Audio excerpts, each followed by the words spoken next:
আকাশবাণী শিলচর আঞ্চলিক সংবাদ পড়ছি শান্তশ্রী সোম।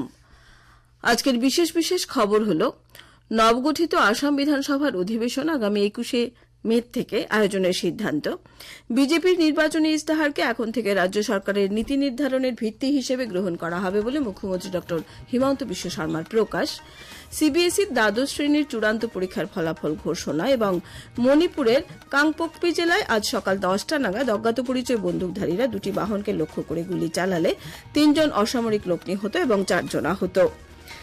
এবারে বিস্তারিত খবর। নবগঠিত আসাম সরকারের প্রথম বিধানসভা অধিবেশন আগামী 21, 22, 25 এবং 26শে মে অনুষ্ঠিত হবে। এই অধিবেশনে নবনির্বাচিত বিধায়করা শপথ নেবেন। অধিবেশনের পর মন্ত্রিসভার সম্প্রসারণ করা হবে। গুয়াহাটির কইনাধরার রাজ্য অতিথিশালায় অনুষ্ঠিত ড হিমন্ত বিশ্ব শর্মা সরকারের দ্বিতীয় কার্যকালের মন্ত্রিসভার প্রথম বৈঠকের পর এক সাংবাদিক সম্মেলনে মুখ্যমন্ত্রী কথা জানান। তিনি আরও বলেন যে এই অধিবেশনে চন্দ্রমোহন পাটোয়ারি অস্থায়ী অধ্যক্ষ হিসেবে থাকবেন। নতুন মন্ত্রিসভার শপথ গ্রহণের পর প্রবীণ বিধায়ক রঞ্জিত কুমার দাসকে অধ্যক্ষের দায়িত্ব দেওয়া হবে বলে মুখ্যমন্ত্রী উল্লেখ করেছেন। অহা 21, 22, 25 আৰু 26 তাৰিখে অসম বিধানসভাৰ অধিৱেশন অনুষ্ঠিত হ'ব। এই অধিৱেশনতে নৱনিৰ্বাচিত সদস্যসকলে শপত গ্ৰহণ কৰিব আৰু অসমৰ মহামান্য ৰাজ্যপাল ডাঙৰীয়াই তেখেতৰ অভিভাষণো সদনত আগবঢ়াব।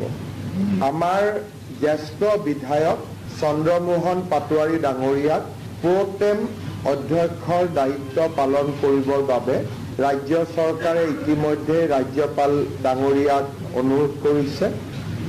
সদস্যসকলে শপত গ্ৰহণ কৰাৰ লগে লগে অধ্যক্ষৰ নিৰ্বাচন অনুষ্ঠিত হ'ব হিচাপে আগবঢ়াব।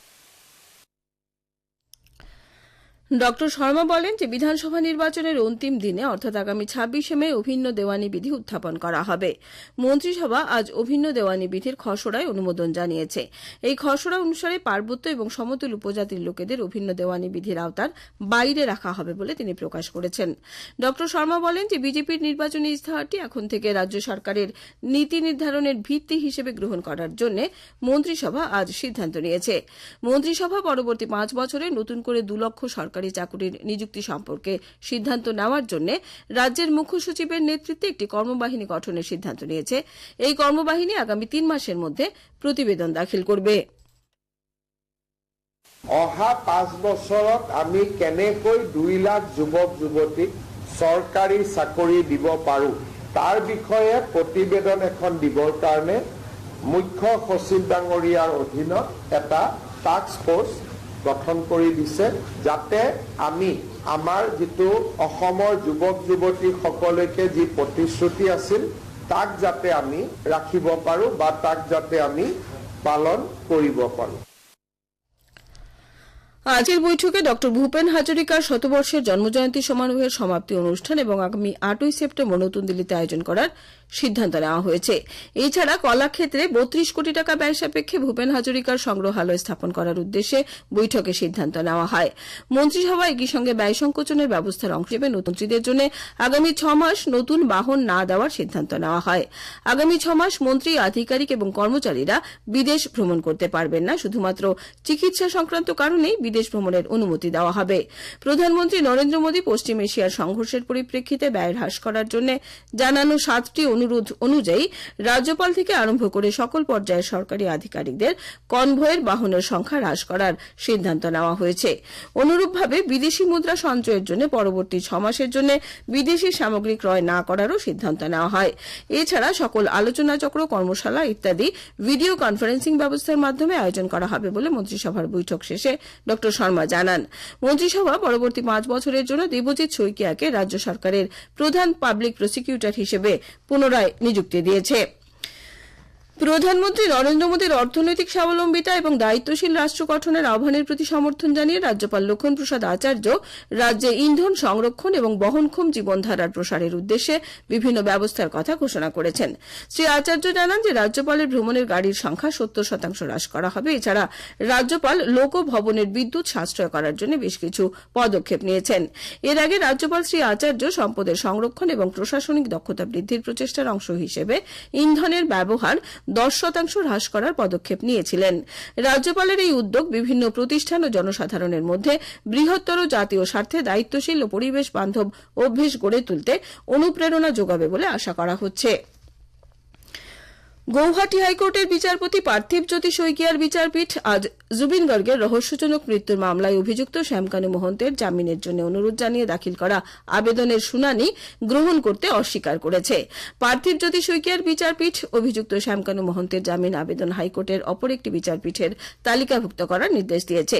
জুবিন গার্গের মৃত্যুর মামলায় আসাম সরকারের হয়ে প্রতিনিধিত্ব করা বিশেষ পাবলিক প্রসিকিউটর জিয়াউল কামার জানিয়েছেন যে পরবর্তী পর্যায়ে গৌহাটি হাইকোর্টের পঞ্জীয়ক এই অভিযুক্তের জামিন আবেদন কোন বিচারপীঠের তালিকাভুক্ত হবে তা নির্ধারণ করবেন।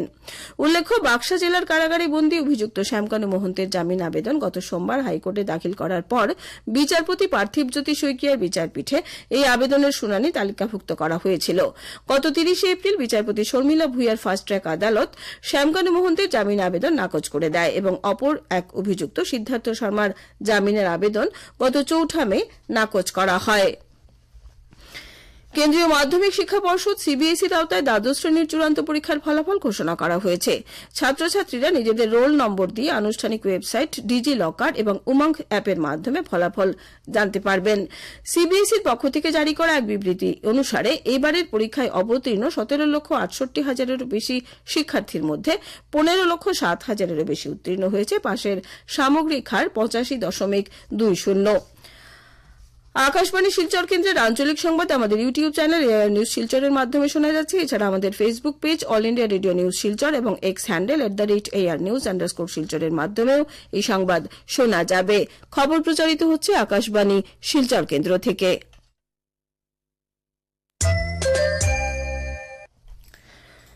মণিপুরের কাংপোকপি জেলায় আজ সকাল 10টা নাগাদ অজ্ঞাত পরিচয় বন্দুকধারীরা দুটি বাহনকে লক্ষ্য করে গুলি চালালে 3 জন অসামরিক লোকের মৃত্যু হয়েছে এবং অপর 4 জন আহত হয়েছেন। মণিপুর পুলিশ সূত্রে জানা গেছে যে ওই জেলার কটলেন এবং কটজিম গ্রামের মধ্যে 0 পয়েন্ট অঞ্চলে চূড়াচাঁদপুরের একটি গির্জার অনুষ্ঠান থেকে ফিরে আসার সময় থাদৌ ব্যাপটিস্ট অ্যাসোসিয়েশনের এসব লোকেদের উপর দুর্বৃত্তরা অতর্কিতে হামলা চালায়। ঘটনার খবর পেয়ে নিকটবর্তী পুলিশ থানা থেকে একটি দল এসে আহতদের উন্নত চিকিৎসার জন্য পশ্চিম ইম্ফলের সিজা হাসপাতালে পাঠিয়েছে। মণিপুরের মুখ্যমন্ত্রী ইউমনাম খেমচাঁদ সিংহ, উপমুখ্যমন্ত্রী লসি দীক্ষো, গৃহমন্ত্রী গোবিন্দ দাস কান্থৌজাম সহ অন্যান্য আধিকারিকরা হাসপাতালে গিয়ে আহতদের স্বাস্থ্যের খোঁজ খবর নেন। এক বার্তায় মুখ্যমন্ত্রী এই আক্রমণের ঘটনার নিন্দা জানিয়ে রাজ্য সরকার আহতদের সব চিকিৎসার ব্যয়ভার বহন করবে বলে জানিয়েছেন। এদিকে মেঘালয়ের মুখ্যমন্ত্রী কনরাড কে সাংমা এবং নাগাল্যান্ডের মুখ্যমন্ত্রী নিফিউরিও এই আক্রমণের নিন্দা জানিয়েছেন। কেন্দ্রীয় তদন্তকারী সংস্থা সিবিআই চিকিৎসা বিজ্ঞান পাঠ্যক্রমের নাম ভর্তি অর্থাৎ নিট পরীক্ষার প্রশ্নপত্র ফাঁস এবং এই সংক্রান্ত রাজস্থান পুলিশের বিশেষ দল আটক করা 24 জন ব্যক্তিকে জিজ্ঞাসাবাদ করার জন্য জয়পুর পৌঁছেছে। এইদের তদন্তের অংশ হিসেবে বিশেষ তদন্তকারী গোষ্ঠী বিভিন্ন লোককে জেরা করছে।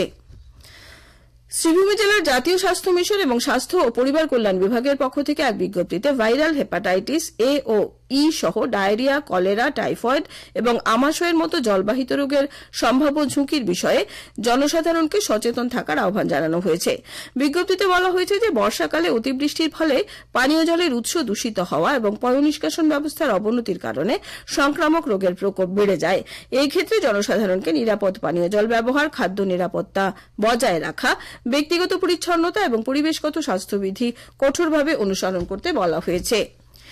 শিলচর পূর্ত বিভাগের কার্যবাহী বাস্তুকার এক বিজ্ঞপ্তিতে জানিয়েছেন যে শিলচর কাঁঠাল রোড থেকে বাইপাস জাতীয় সড়ক পর্যন্ত সড়ক সংস্কারের কাজের জন্য আগামীকাল থেকে আগামী 31 মে পর্যন্ত সড়ক সংস্কার কাজের জন্য এই সড়ক দিয়ে সব ধরনের যানবাহন চলাচল বন্ধ থাকবে।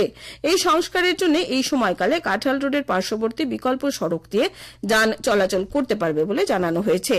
শেষ করার আগে খবরের বিশেষ অংশ আবার পড়ছি। নবগঠিত আসাম বিধানসভার অধিবেশন আগামী 21 মে থেকে আয়োজনের সিদ্ধান্ত।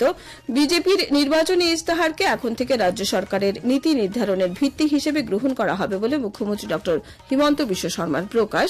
সিবিএসইর দ্বাদশ শ্রেণীর চূড়ান্ত পরীক্ষার ফলাফল ঘোষণা এবং মণিপুরের কাংপোকপি জেলায় আজ সকাল 10টা নাগাদ অজ্ঞাত পরিচয় বন্দুকধারীরা দুটি বাহনকে লক্ষ্য করে গুলি চালালে 3 জন অসামরিক লোক নিহত এবং 4 জন আহত।